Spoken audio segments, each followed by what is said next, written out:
Hi, everybody. I'm Trevor Kirczenow, your Liberal candidate in Provencher riding. Thank you so much for joining me on this Facebook Live Ask Me Anything.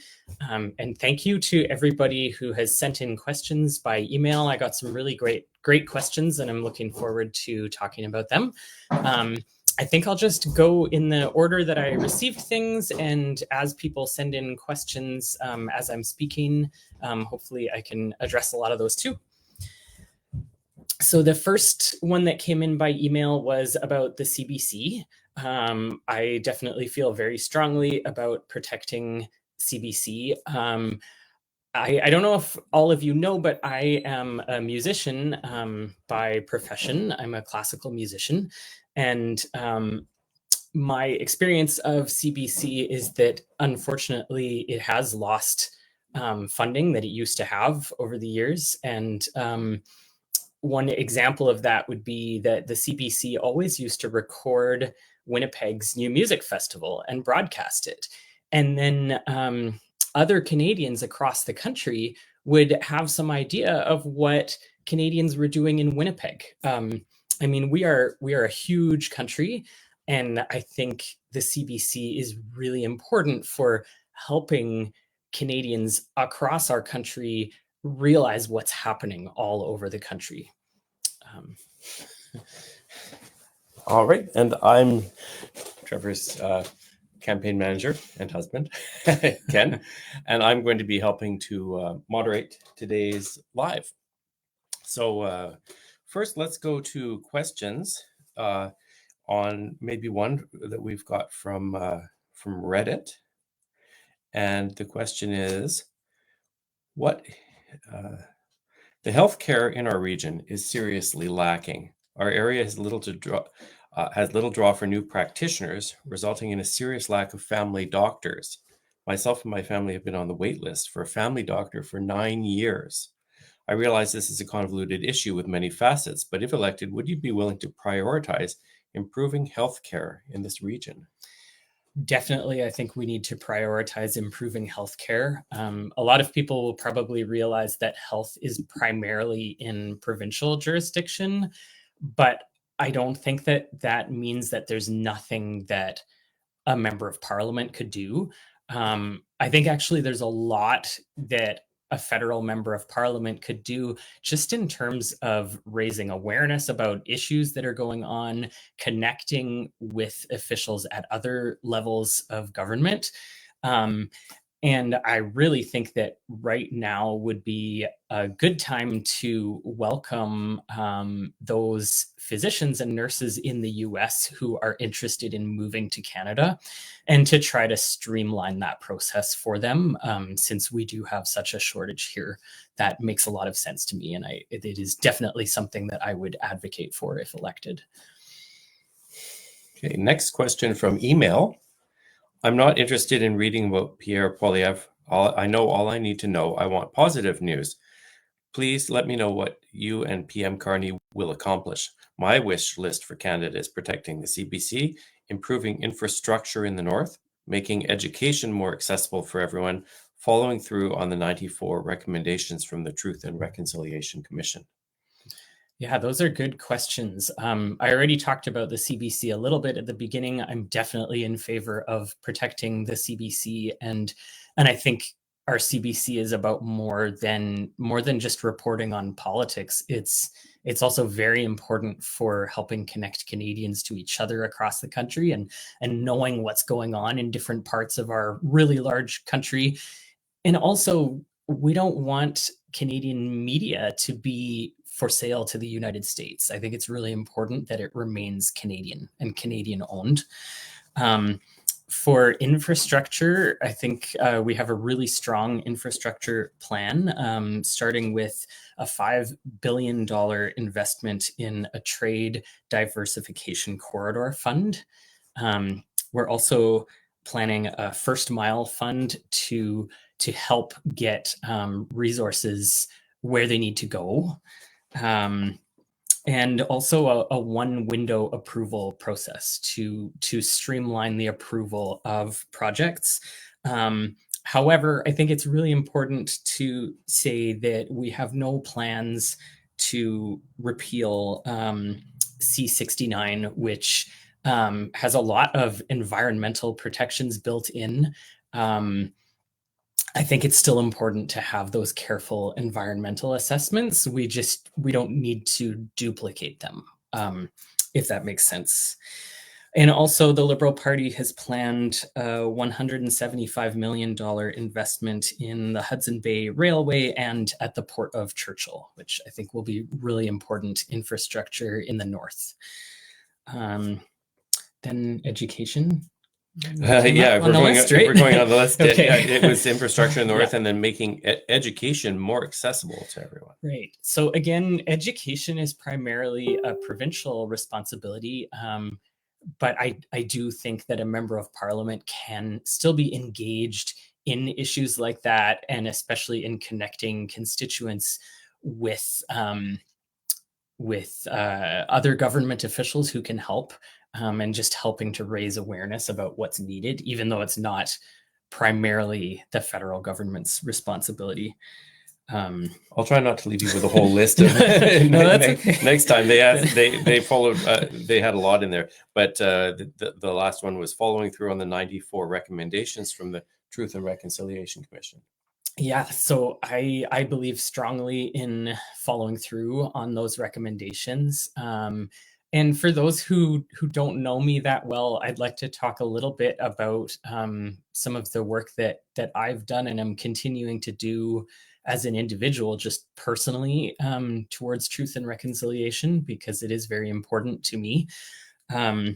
Actually, a family project that we have together is a symphony show called Spirit Horse Returns, which features Indigenous performers and Indigenous and Métis artwork.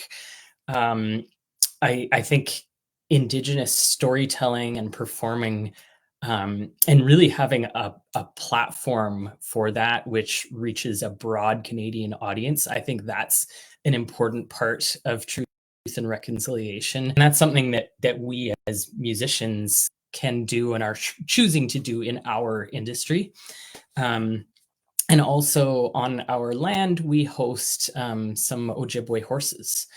The Ojibwe horse is Canada's only Indigenous developed breed. And we both volunteer with the Ojibwe Horse Society to try to promote and preserve the breed, to network with other breeders and caretakers of the horses, and to just try to make a good home for those very special animals. And we should mention that is really doesn't have anything to do with, we've got people from all political parties helping out with that. It's quite fascinating how we meet through the horses. Yes, yeah, and both non-Indigenous and Indigenous folks are working on that project. Just for clarity, we are both non-Indigenous, but it's something that we really care about as a family. And if elected, the truth and reconciliation as a whole is something that I would advocate for. Okay. The next question that's come in, this is from an email. What is your position on Canadians' access to pharmacare in the future that differ from the party's position? Do you feel it needs to expand, or are you satisfied with current coverage levels and scope? That's a great question, and it's something that I feel really passionately about. Our oldest child was diagnosed with type 1 diabetes when he was 8 years old, and he just turned 14 today. Happy birthday. So when he was diagnosed with type 1 diabetes, we didn't know anything about diabetes, and what we really quickly learned was how expensive it can be. Somebody with type 1 needs insulin 24/7, and they really benefit from a continuous glucose monitor and an insulin pump.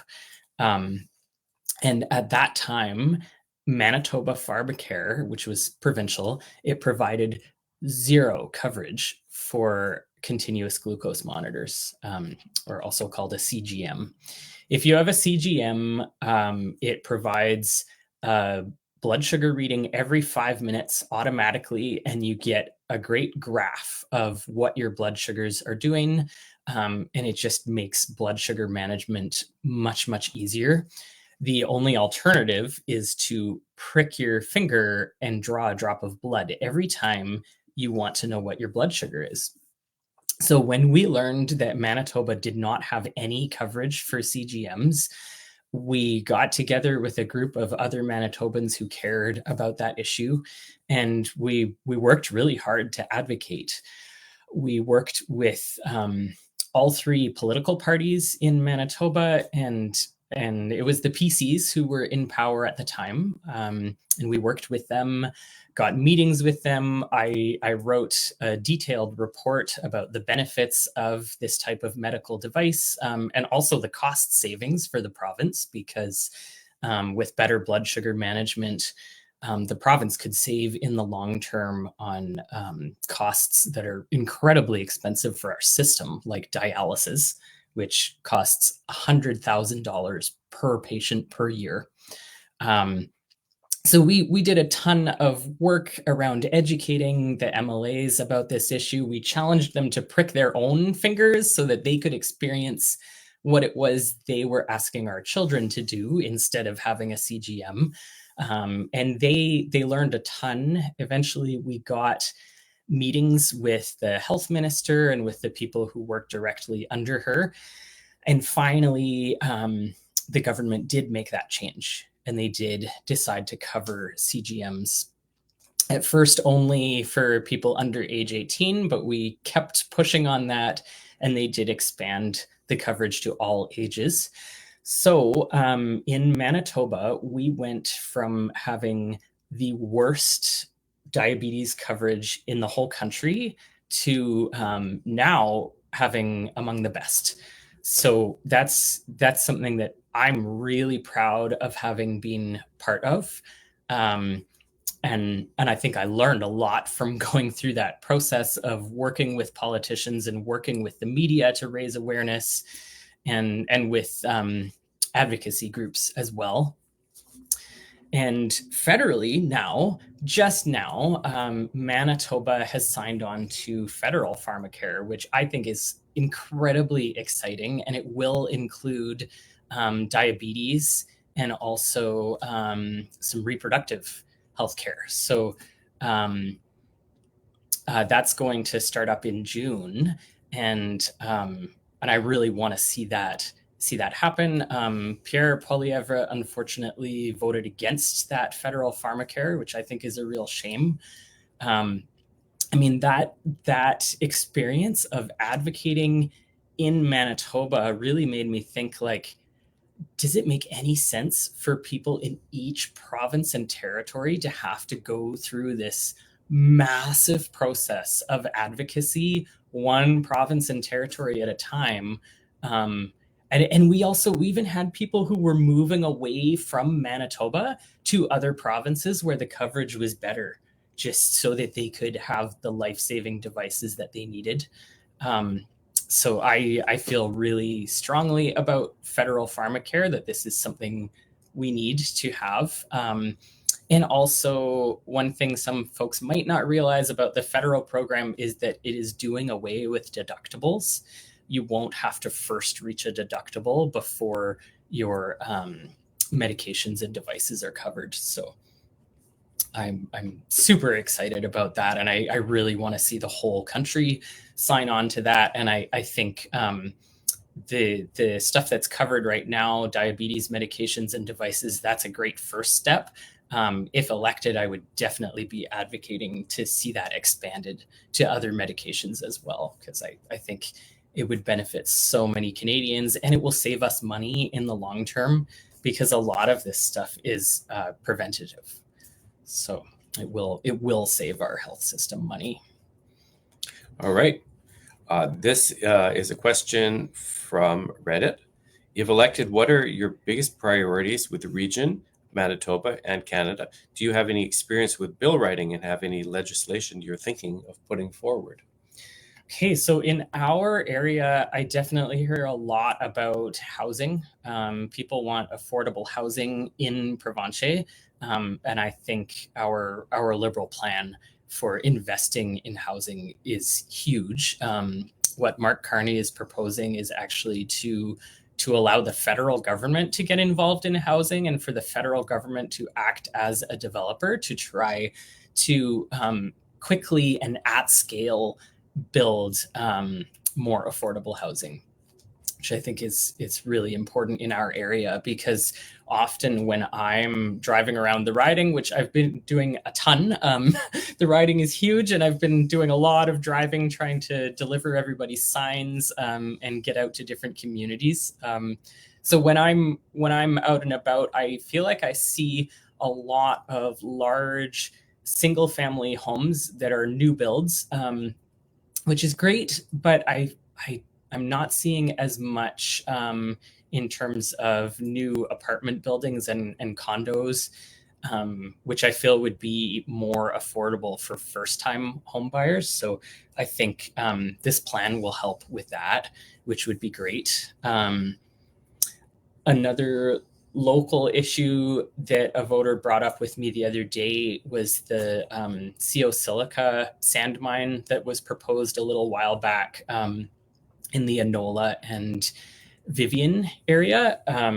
I opposed that project at the time that it was being pushed. And I opposed it because I felt that there wasn't enough careful, thoughtful research about the effect that the project could have on our drinking water in the area.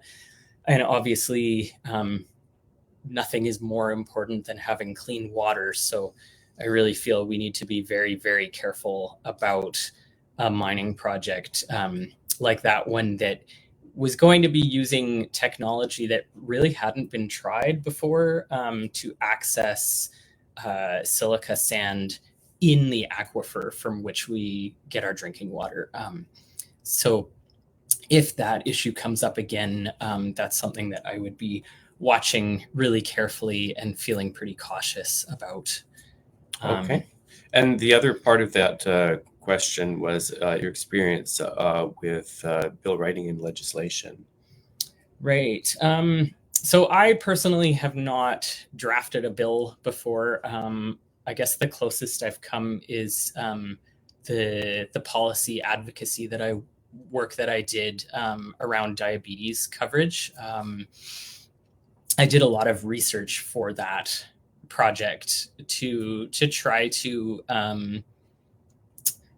explain to the government why increasing coverage would make sense and exactly what the cost to the government would be of doing that. I am really a researcher at heart. I like to gather information very carefully before I come to conclusions about something. And I think that that's really important when drafting a new bill.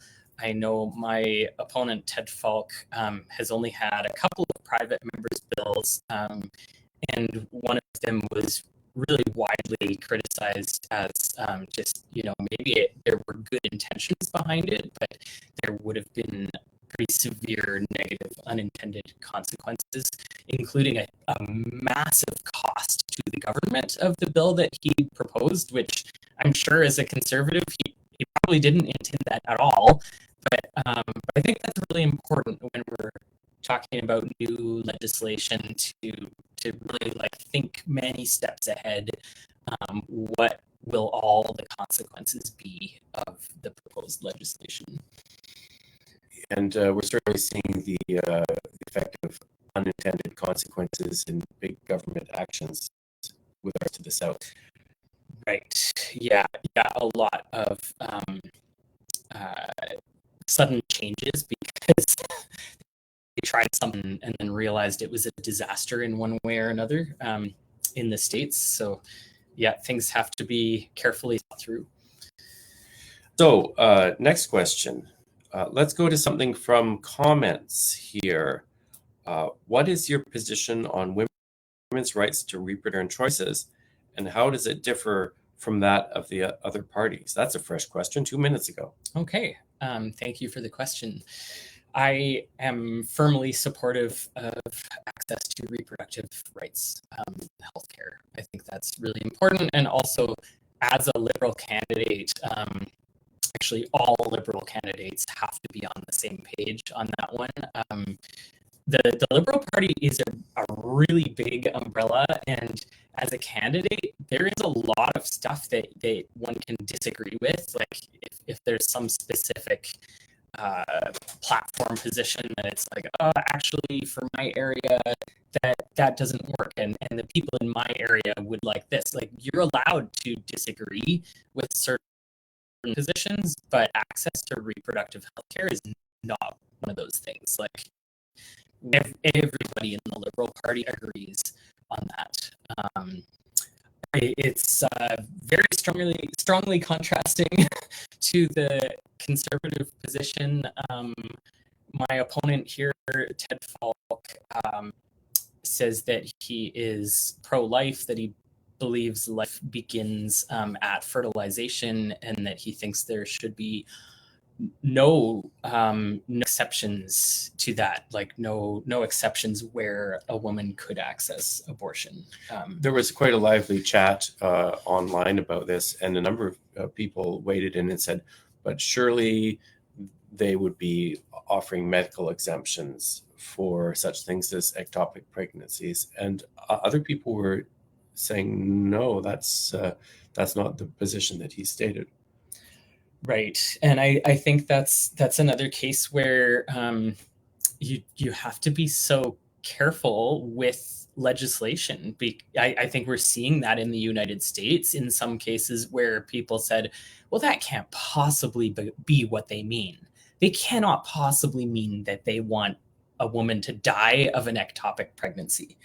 But in fact, that's what's happening in some US states, because the way that the legislation has been rolled out, there are now healthcare providers who are afraid of providing that necessary life-saving care. They are afraid that they could lose their license, they could go to prison for providing that care, and it is resulting in deaths.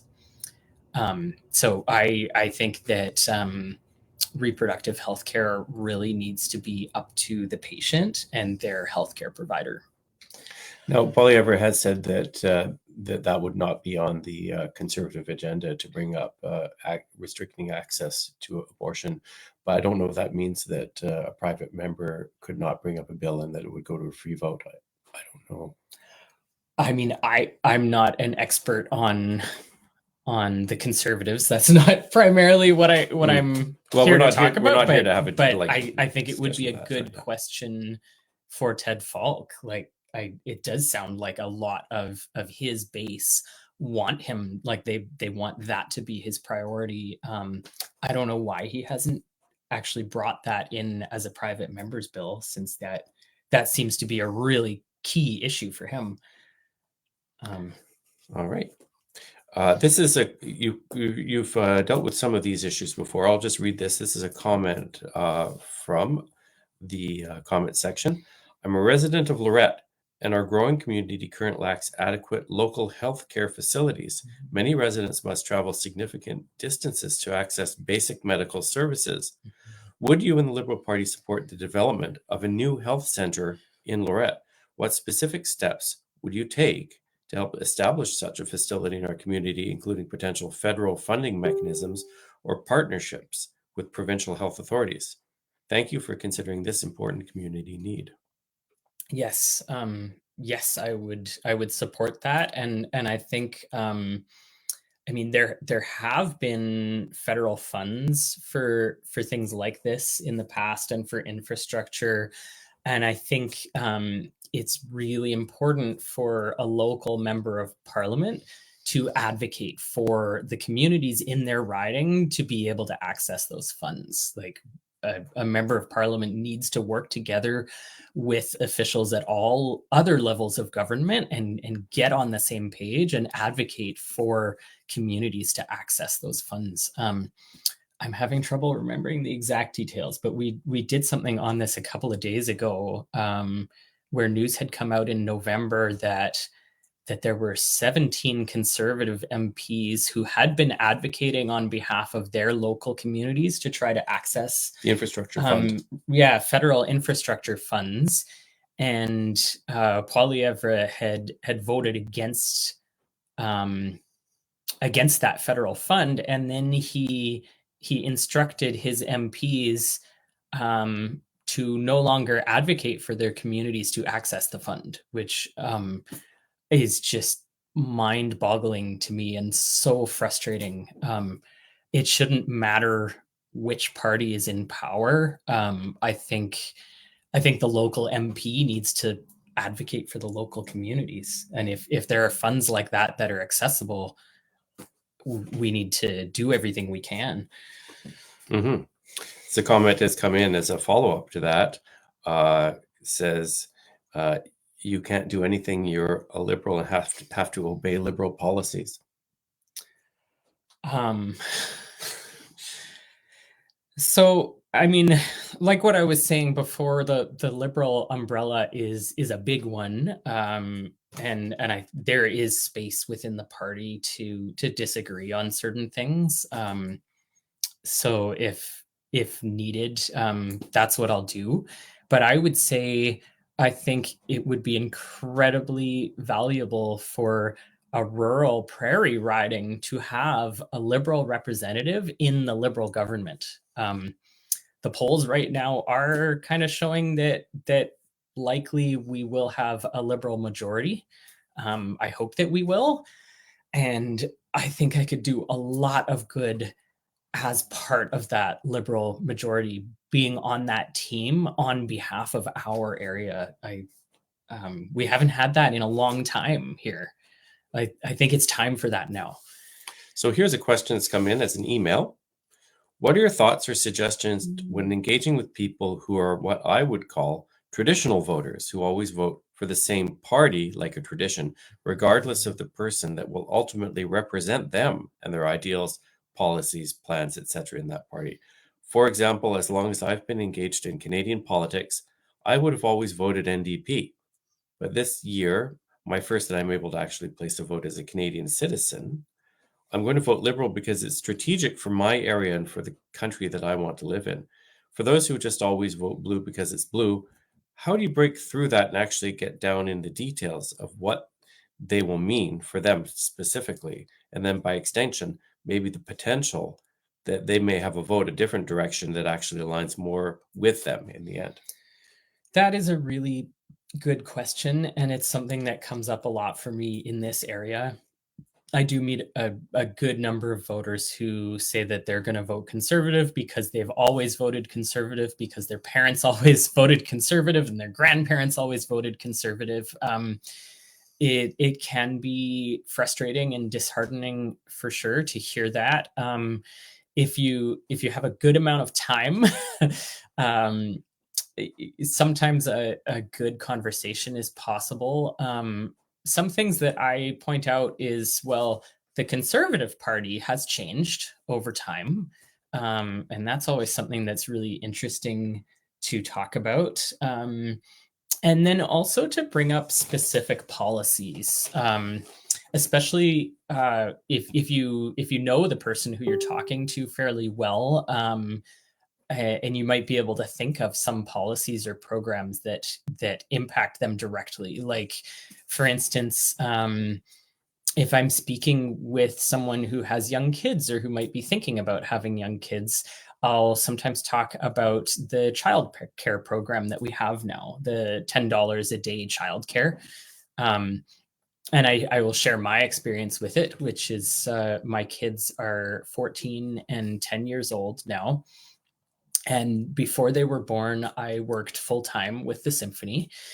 And then when our first kid was born, we did the math and realized almost my whole salary would be eaten up by childcare.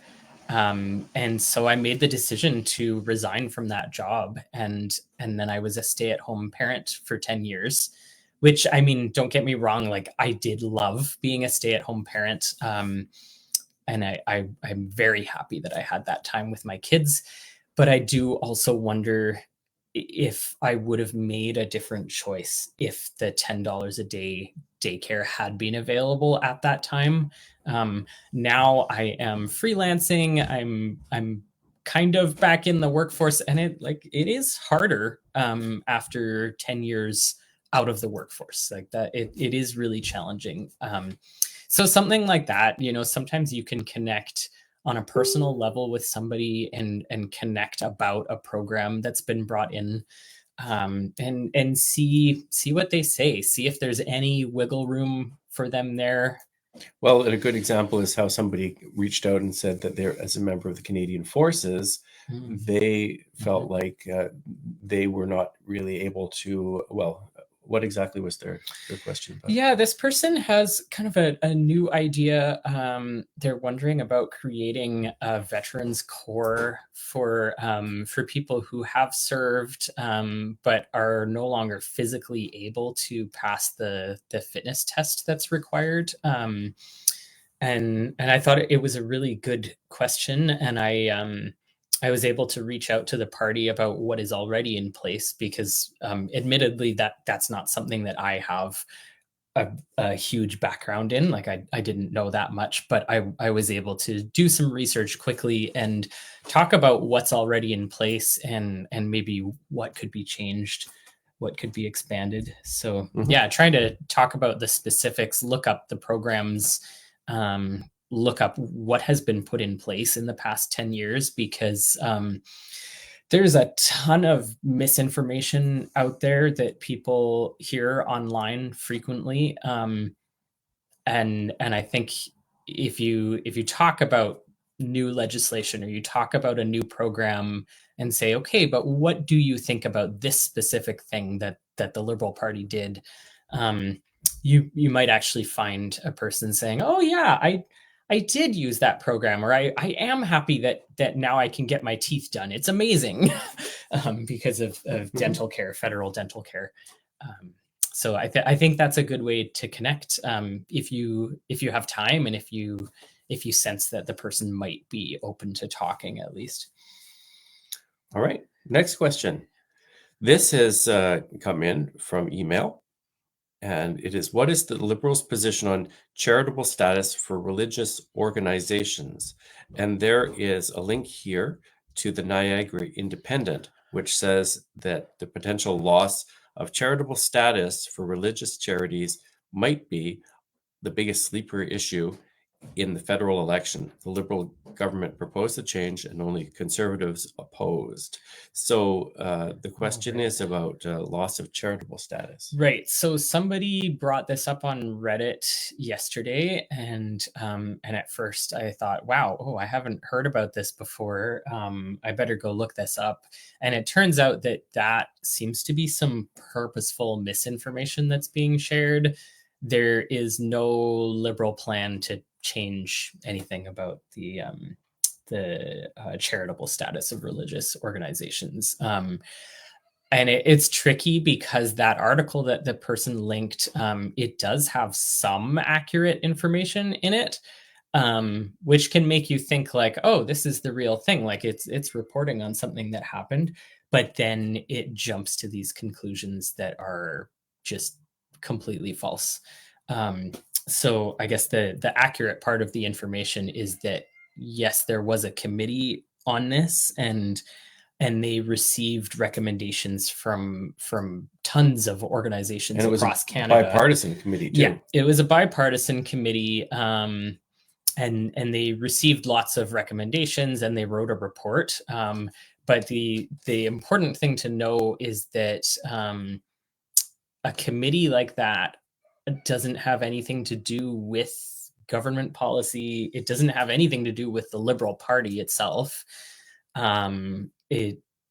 So it is kind of a big nothing burger in I a way. think I think there was like 6 Liberals, 6 Conservatives, a Bloc Québécois member, and somebody, wasn't that it was yeah, and NDP. and an Yeah. NDP. All right, Yeah. so somebody had to kind of dig around and say, all right, in committee, they received a lot of recommendations. I think it was like 400 recommendations, right? Right. And then they Yeah. sifted through.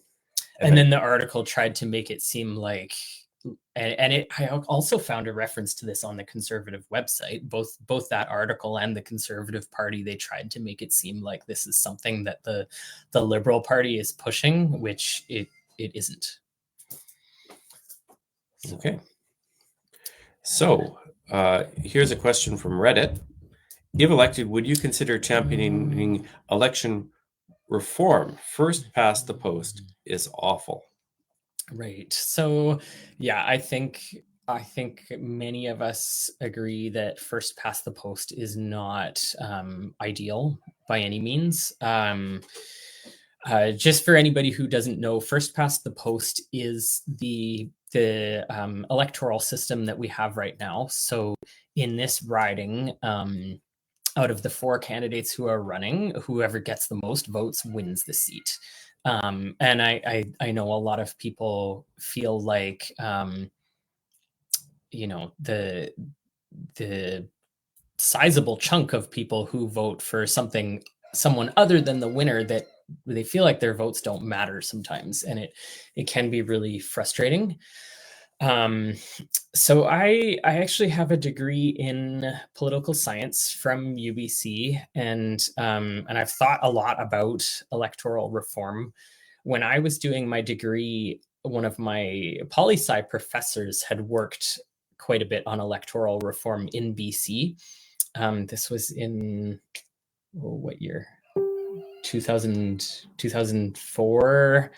Don't quote me on that. I would have to look it up to be sure of the year. But BC started what they called the BC Citizens Assembly for electoral reform. And they selected 160 citizens at random to be part of a process where this group would learn about our first past the post system and also about a number of different alternatives, because the alternatives to this voting system can become really complicated really quickly. Like, there's so many different alternatives. And it was my poli-sci professor who was tasked with teaching this group. And it wasn't like they met one time and that was it. Like, he taught them over the course of several months. And they got together again and again. And at the end of the process, the BC Citizens Assembly recommended a change to the voting system, to a single transferable vote system.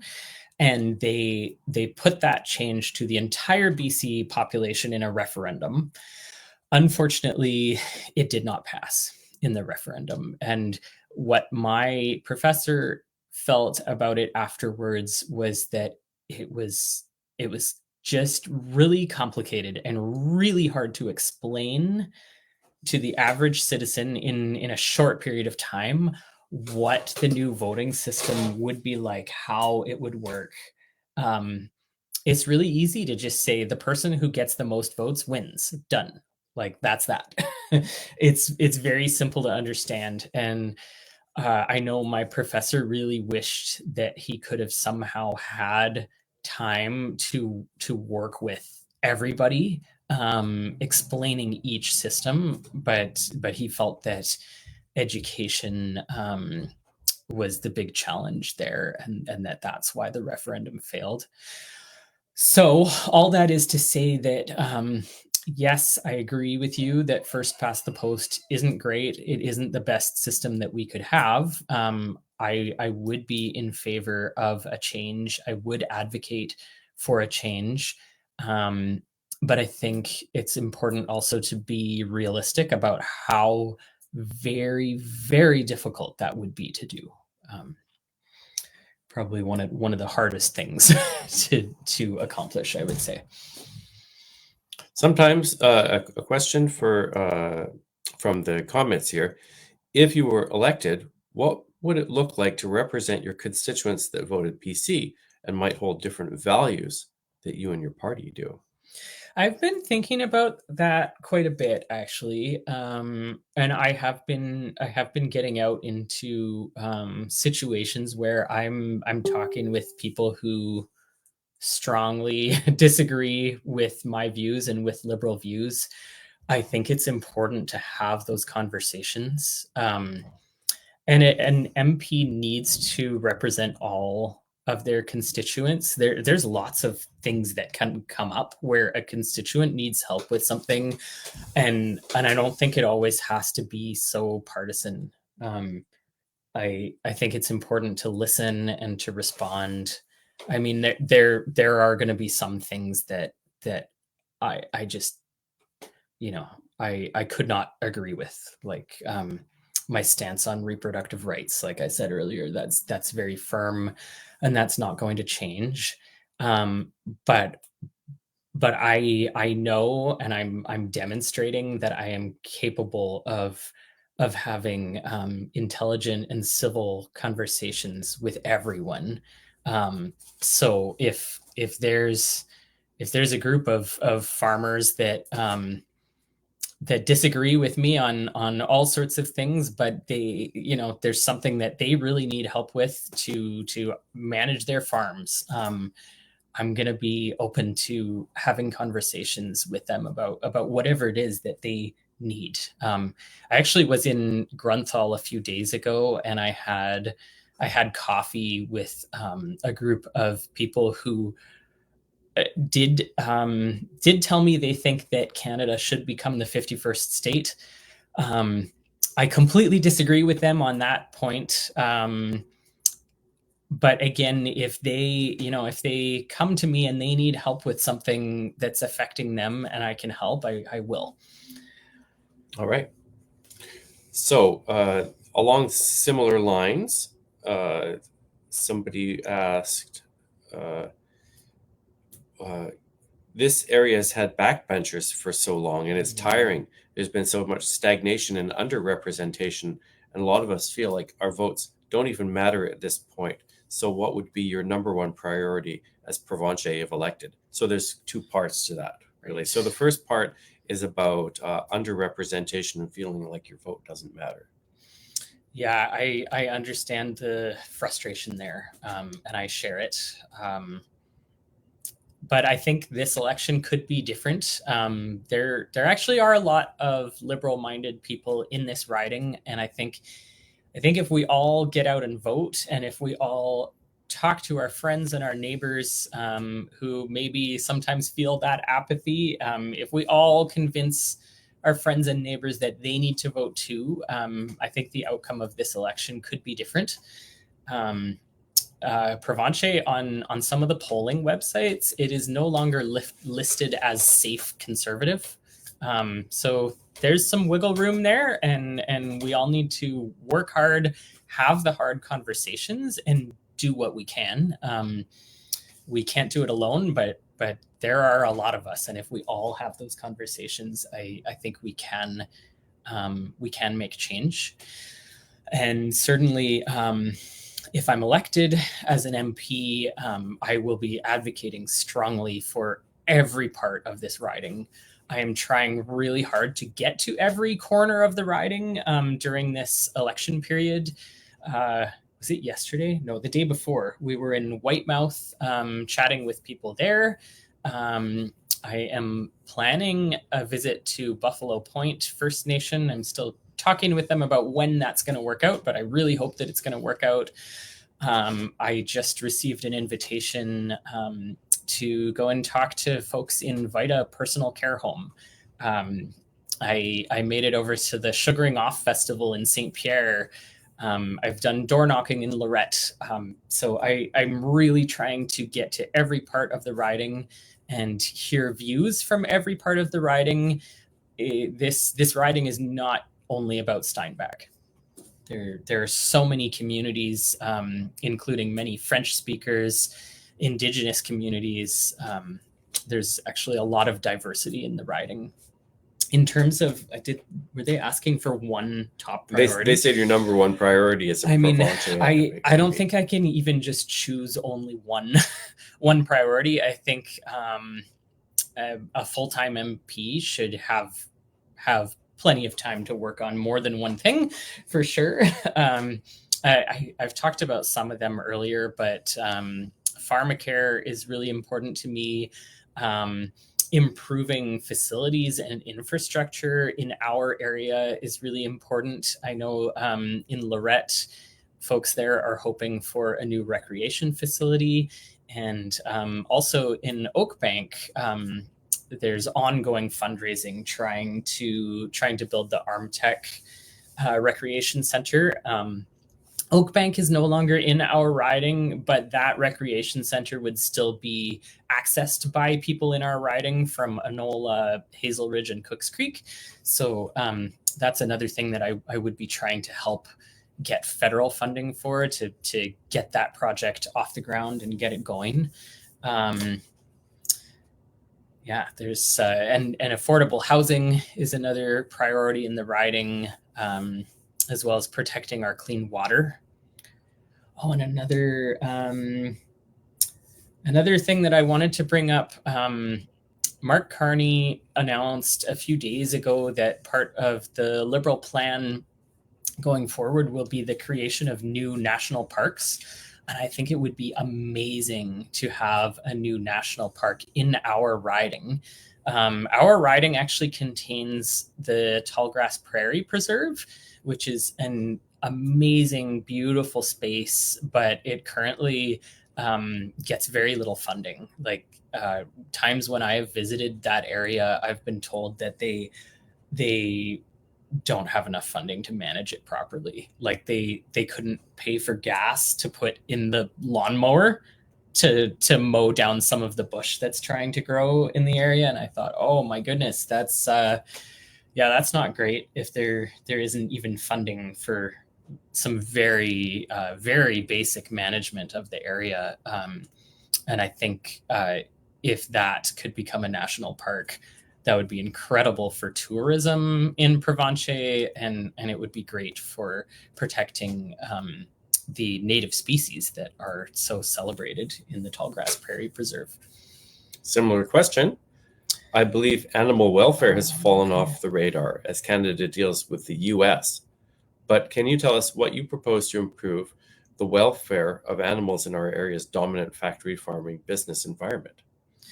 Yeah, I think there's a lot that could be done. I know that there's a plan to phase out, battery cages for laying hens by, did they say 2036? Am I remembering that right? Anyway, somewhere like very far in the future. And one thing that I would love to see would be federal support for that to happen sooner. So that hens will be able to live in a more natural way. We have adopted some former battery cage hens, and when they're in the battery cages, they can't stretch out their wings, they can't dust bathe, which is a really important natural behavior for chickens, and it's quite something to see hens that have lived in very small cages all their lives. It's amazing to see them starting to learn how to be chickens. So I appreciate that is a goal of the industry to move away from battery cages, and I would certainly advocate for trying to help that change happen a little sooner, which I know like that can be expensive to do that, right? Like there's facilities that would have to be changed to make that happen. So I would be interested in looking into that sort of thing and seeing what more can be done to support changes like that for animal welfare. You've somewhat answered this question, but let's go to it. If elected, what are some of the Provencher specific changes you'd like to make? While national platforms are important, I'm tired of our local representatives showing up for photo ops and doing little else for our area. Right. Yeah, I feel like I have talked about that one a fair bit, but I guess just to recap, I think a member of parliament can certainly advocate for local communities' needs, especially in terms of accessing infrastructure funds, for instance, for new recreation facilities that are needed, and also in terms of building affordable housing. I think that's a big issue in Provencher. And yes, in part, those are kind of national party platforms like the federal fund, but there was one federal fund I looked at the other day where I saw, yeah, it was federal funding for mental health, I think. And when I looked it up, I found that in Manitoba, there were groups in Winnipeg and in Brandon that had accessed the fund, but nothing from Steinbach or anywhere in Provencher. So that's the sort of thing where I think we really need somebody championing our area to make sure that we are also accessing those types of federal funding that are available. Okay. So I think we've taken care of the chats and the emails and the Reddit. Wow. So nice. There we go. Thank you so much for all the great questions that have come in. One bit of help that I'm looking for is as I'm trying to get around the riding and meet voters where they're at, I would love to know about any events that you know of in your part of the riding, because it is a huge area. Our riding stretches from Cooks Creek up in the north all the way down to Emerson, and then all the way over to the Ontario border. So if you know about something, even a pancake breakfast, I've been having a lot of pancakes, attending pancake breakfasts lately. That sort of thing is a great way for me to be able to meet voters and talk with them, or even just like a busy coffee shop at a certain time of day where people tend to gather. I was invited to meet up with some farmers in Kleefeld the other day at 7 a.m. at a specific coffee shop there. And I was so glad that a voter told me about that because, yeah, there were a ton of people there and we had a really great conversation. So I would love to hear about more of that kind of thing going on around the riding. Okay, and there is one other question here coming in. Okay. Will there be a debate? And somebody, I guess, let me scroll up a little bit here. Are you going to be participating in an all candidates debate this year? I would love to see a head-to-head debate between you and Mr. Falk, but it would also welcome the chance to hear all of the candidates. And I don't think we have an NDP candidate except one on paper. Yeah, I don't think he hasn't been responding to interview requests as far as I know, but maybe he would. I don't know. So in terms of a debate, often the Steinbach Chamber of Commerce will host one. And I asked them and they said that no, they will not this time. But Golden West reached out to me last week and asked if I would be willing to participate, and they proposed a tentative date.